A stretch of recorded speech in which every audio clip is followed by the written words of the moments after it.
Friends, आज की video के अंदर हम डिस्कस करेंगे Kotak emerging equity mutual fund. ये एक मिड कैप कैटेगरी का फंड है।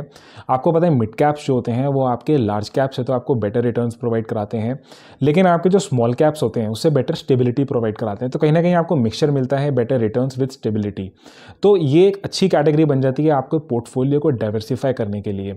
तो इस पर्टिकुलर अपनी जो वीडियो है उसके अंदर हम कोटक इमर्जिंग फंड के बारे के अंदर इसके हम रिटर्न्स को डिस्कस करेंगे, बट रिटर्न से पहले हम रिस्क प्रोफाइल के अंदर आएंगे, बेसिक फैक्ट्स देखेंगे, साथ में हम इसका पेयर कंपैरिजन भी करेंगे सो दैट आपको ये वीडियो यूजफुल हो सकती है अगर आप इस फंड के अंदर ऑलरेडी इन्वेस्टेड हैं या आप इसमें इन्वेस्ट करना चाहते हैं। तो आइए अपनी वीडियो स्टार्ट करते हैं। तो फ्रेंड्स, अगर हम इस फंड की एज के साथ डिस्कस करें तो ऑलमोस्ट 10 ईयर्स के साथ हमारा ऑलमोस्ट डेटा हो चुका है, क्योंकि ये फंड जो है 2013 के अंदर स्टार्ट हुआ था। अगर हम बात करते हैं इसका AUM साइज़, यानी कि लास्ट 10 ईयर्स के अंदर ये फंड कितना पॉपुलर हो चुका है, कितने लोगों ने इसमें इन्वेस्ट किया है, कितनी अमाउंट इसके अंदर इन्वेस्ट हो चुकी है, तो ऑलमोस्ट 23,000 करोड़ प्लस से भी ज़्यादा इसके अंदर जो है इसका एसेट अंडर मैनेजमेंट यानी AUM साइज़ हो चुका है, जो कि अपनी ही कैटेगरी के अंदर ऑलमोस्ट सेकेंड लार्जेस्ट फंड हो चुका है। दैट मीन्स कि this is a very popular fund among the investors. अगर हम बात करते हैं हम बेंचमार्क को क्या कंसिडर कर रहे हैं, तो we are considering Nifty 150 index, जिससे हम इसकी परफॉर्मेंस को कंपेयर करेंगे। अगर हम बात करें कि इसके अंदर कैश इक्विवेलेंट और इक्विटी पोर्शन कितना है, तो ऑलमोस्ट 92% जो है आपका वो है इक्विटी पोर्शन। रेस्ट जो फंड मैनेजर है इसका 8% जो है इसका डेट और कैश के फॉर्म में रिजर्व रखता है, सो दैट कि कभी भी अपॉर्चुनिटी आती है तो वो उसको रिजर्व रख सकता है, या फिर कभी रिडेम्पशंस आते हैं तो वो इसको यूज़ कर सकता है। नेक्स्ट हम आते हैं इसका सेक्टर एलोकेशंस, यानी कि large caps, mid caps, small caps के अंदर इसका कैसे एलोकेशन हुआ है, क्योंकि आपको पता है किसी भी फंड का, जैसे मिड कैप्स के अंदर अगर मिड कैप फंड है तो इसके अंदर आप इसको मिनिमम 65% रखना पड़ेगा, but Kotak emerging equity mutual fund almost 77% जो है अपना एलोकेशन मिड कैप्स में रखता है। Rest 3 to 4 just keeps in the small caps.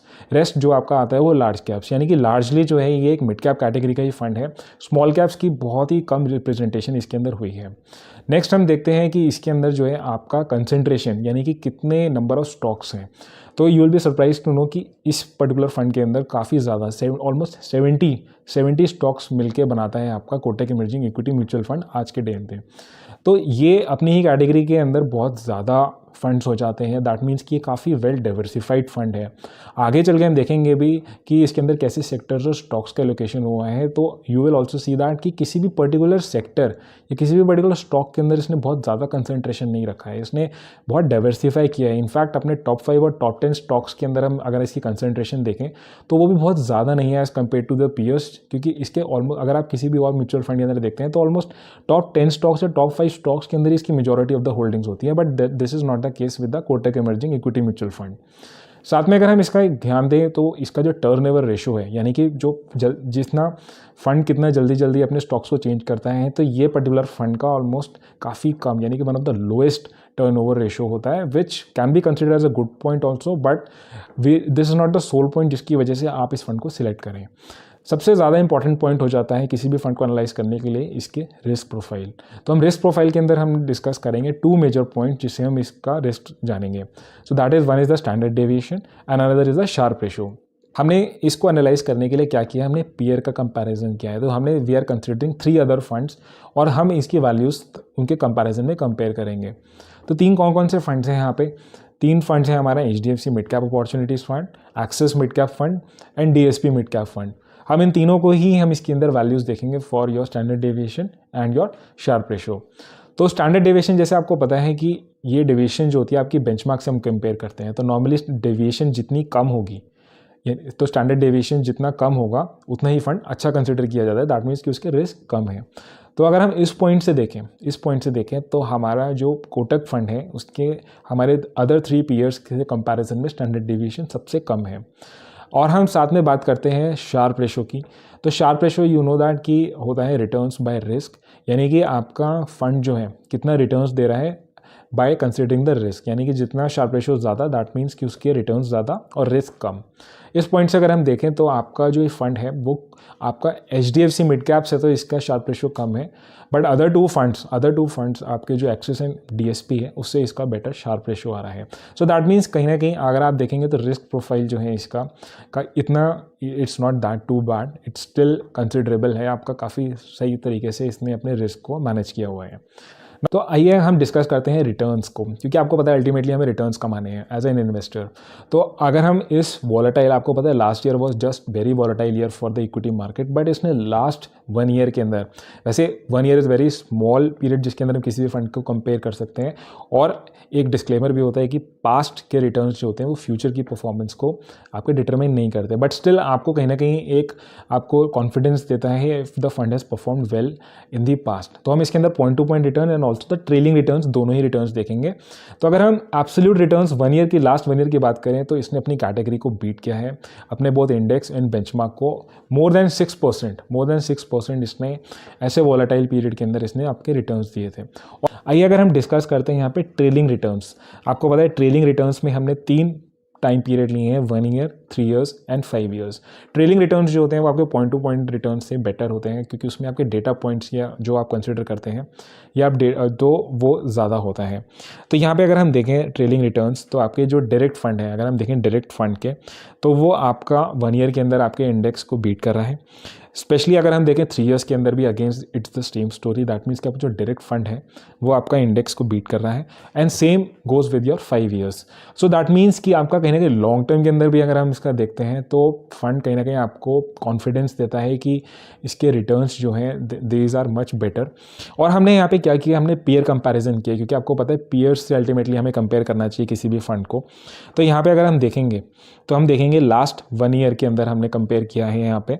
तो you can C in this particular आपकी इमेज जो यहाँ पे है, Kotak emerging equity mutual fund has got almost 4% returns. Mid caps ने HDFC mid cap opportunities fund was much more, almost 10%। ये चीज़ हम discuss करते हैं 5 इयर्स के अंदर। तो 5 इयर्स के अंदर as you can see Kotak has given you almost 96% overall from the inception. HDFC has given 83 and PGM has given you 137। तो यानी कहीं ना कहीं आपको PGM इंडिया आपका 5 इयर्स के अंदर ज़्यादा रिटर्न्स दी हैं। और यही चीज़ हम कंपेयर करते हैं मैक्सिमम, यानी कि जब से जो ये तीनों फंड्स हैं जो ओरिजिनेट हुए थे, तो यहाँ पे as you can see the Kotak जो है आपका फंड वो मार्जिनली आपको बेटर रिटर्न्स दे रहा है सारे दोनों फंड से। जो दोनों फंड्स हमने कंपेयर किए HDFC mid cap and also your PGM India mid cap opportunities fund. तो आप देख सकते हैं कि कहीं ना कहीं वोलेटिलिटी रहती है मिड कैप्स के अंदर, कभी फंड्स के रिटर्न्स इसके पीयर से ज़्यादा हो जाते हैं, कभी कम हो जाते हैं, बट मोर और लेस जैसे आप देखेंगे इंसेप्शन से रिटर्न्स काफ़ी बेटर रहे हैं। एटलीस्ट आपको इंडेक्स से बीटिंग रिटर्न्स आपको आराम से मिले हैं। बट आपको इंपॉर्टेंट ये बात रखने की है कि अगर आप मिड कैप्स में इन्वेस्ट कर रहे हैं तो आपका इन्वेस्टमेंट होराइजन मिनिमम 5 इयर्स का होना चाहिए, क्योंकि ये बहुत ही ज़्यादा वॉलेटाइल होते हैं। लार्ज कैप से और इंडेक्स फंड से तो बहुत ज़्यादा ही वॉलेटाइल होते हैं। नाउ आइए देखते हैं सेक्टर और स्टॉक्स की एलोकेशन देखते हैं हम कोटक इमर्जिंग फंड के अंदर। सेक्टर्स की बात करें तो आपका जो टॉप 5 सेक्टर्स हैं, तो we have the capital goods जिसके अंदर ऑलमोस्ट 16% एलोकेशन है। Then we have the financials, the chemicals, materials, consumer discretionary. तो आप देख सकते हैं कि डिफरेंट कैटेगरी है, और सारे ही जो कैटेगरी है उसके अंदर वेल डाइवर्सिफाइड ये फंड है। और हम बात करें टॉप स्टॉक्स की, अगर हम बात करें टॉप स्टॉक्स की, तो आप देख सकते हैं इसके अंदर बहुत ही अच्छी चीज़ है देखने की कि आपके जो टॉप सेक्टर्स या टॉप स्टॉक्स हैं उसके अंदर किसी में भी एलोकेशन बहुत ज़्यादा नहीं है। अगर आप देखें Supreme Industries 4%, we have the Schaeffler India 3%, Solar Industries again 3%, Cummins India again 3%। So as you can see हम द टॉप 10 स्टॉक्स के अंदर, और आगे भी हम जैसे देखते हैं कि इसके अंदर ऑलमोस्ट 3 to 4% ही किसी भी एक पर्टिकुलर स्टॉक्स का एलोकेशन हुआ हुआ है। That against emphasise that particular point कि ये पर्टिकुलर जो फंड है आपका वो डाइवर्सिफाइड रहता है, आपका किसी भी एक पर्टिकुलर फंड के अंदर या स्टॉक के अंदर बहुत ज़्यादा कंसंट्रेटेड नहीं है। साथ में आपको मैं बताता हूँ Kotak emerging equity mutual fund जो है वो फिलॉसफी फॉलो करता है growth at a reasonable price. That means कि ना तो ये ग्रोथ ओरिएंटेड फंड है, ना ही ये वैल्यू ओरिएंटेड फंड है। ये इसका जो म्यूचुअल फंड मैनेजर है वो ऐसे स्टॉक्स को देखता है जिसके अंदर ग्रोथ भी है, साथ में ही ये रीजनेबल वैल्यूएशन पे हो। ऐसा नहीं कि आपकी टॉप वैल्यूएशन पे है but this is a growth stock, उसको नहीं लेगा। ये स्ट्रैटेजी काफ़ी काम आती है जिसमें मिक्सचर है आपका ग्रोथ या वैल्यू, जो भी चलेगा। आपका ग्रोथ स्टाइल चलेगा then also this works, and also value investing का जब स्टाइल होगा then also this strategy works. तो this is the one thing which I like about this particular fund. तो आई होप आपको ये वीडियो देखने के बाद काफ़ी आइडिया होगा एटलीस्ट अबाउट दिस पर्टिकुलर जो म्यूचुअल फंड है। आपके कोई और डाउट होते हैं तो आप प्लीज़ मेंशन कर सकते हैं, आपको किसी और फंड के बारे में जानना है तो उसके बारे में भी आप नीचे कमेंट बॉक्स के अंदर मेंशन कर सकते हैं। आपको अगर ये वीडियो अच्छी लगी तो kindly like it and also do subscribe to this channel simply money. Will see you next time in another amazing video. Take care and